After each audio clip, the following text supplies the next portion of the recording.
আপনারা যে যা পারেন মানে এক গ্লাস পানি হলেও, এক প্লেট খাবারের টাকা হলেও, একটা জামার টাকা হলেও, মেডিসিনের টাকা হলেও, বা আমাদের একটা উদ্বাস্তু পরিবারকে একটা টেন্ট করে দেওয়ার টাকা হলেও, যা পারেন আল্লাহর রাস্তায় এখন থেকে সাদাকা করার নিয়াত করেন, সাদাকা করেন। সামনে ঈদ উল আজহা আসছে। আমাকে ওই প্যালেস্টাইনের গাজার এক ভাই আমাকে টেক্সট করে বলছিলেন যে আমরা লাস্ট কবে মাংস খাইছে আমাদের এটা মনে পড়ে না। আর কথা হচ্ছে যে আমরা এখান থেকে তো পশু পাঠাতে পারবেন না, এবং সেখানে আপনি যে অ্যাভেলেবেল কোরবানির পশু আছে এমনও না। ইভেন আমরা যে অর্থগুলো পাঠানোর চেষ্টা করছি, এই অর্থগুলো দিয়ে যে সরাসরি দোকান থেকে তারা খাবার কিনে খাবে এমন সিচুয়েশনও নাই। গতকাল যেখানে পানি এবং খাবার বিতরণ করা হয়েছে তার 10 কিলোমিটারের মধ্যে মিসাইল পড়েছে, 10 কিলোমিটারের মধ্যে, 10 কিলোমিটারের মধ্যে।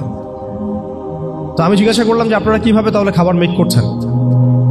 তারা সেখানে খাবারের যে ম্যাটেরিয়ালসগুলো আছে, কিছু ম্যাটেরিয়ালস যেমন কিছু চাল বা কিছু ডাল বা কিছু শস্য, এগুলো কোনো কোনো জায়গায় উৎপন্ন করা যায়, হচ্ছে।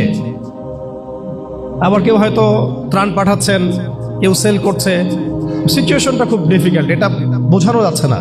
সেগুলো তারা নিয়ে খাবার মেক করে, খাবার তৈরি করে family to family, door to door খাবার পৌঁছে দিয়ে আসে। এমন না যে আপনি সুপার শপে গেলেন, খাবার নিলেন, চলে আসলেন।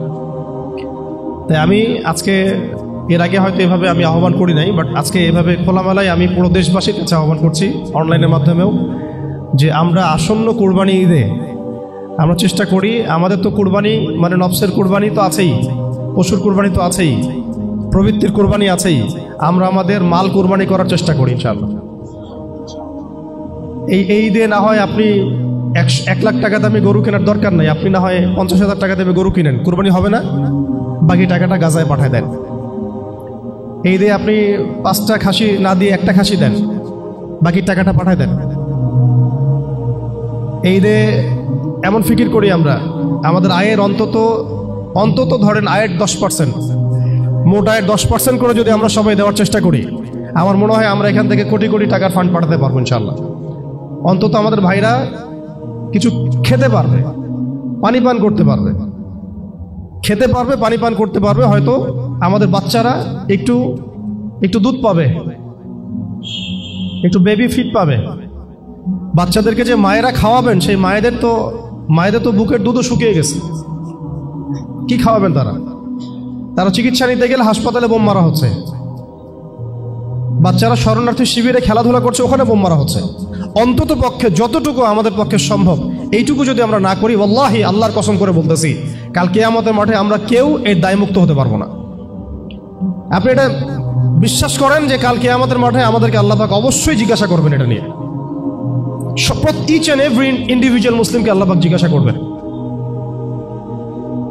তো আমরা কিছুই করতে পারছি না, অন্তত পক্ষে আমাদের ভাইদের জন্য এই ঈদে একটা প্রজেক্ট আমরা হাতে নিয়েছি, যাতে আমরা ত্রাণটা পাঠাতে পারি। আপনারা চেষ্টা করেন, যার যা আছে এটা দিয়ে আমাদের সাথে শরীক হওয়ার চেষ্টা করেন, আল্লাহ পাক তৌফিক দান করেন।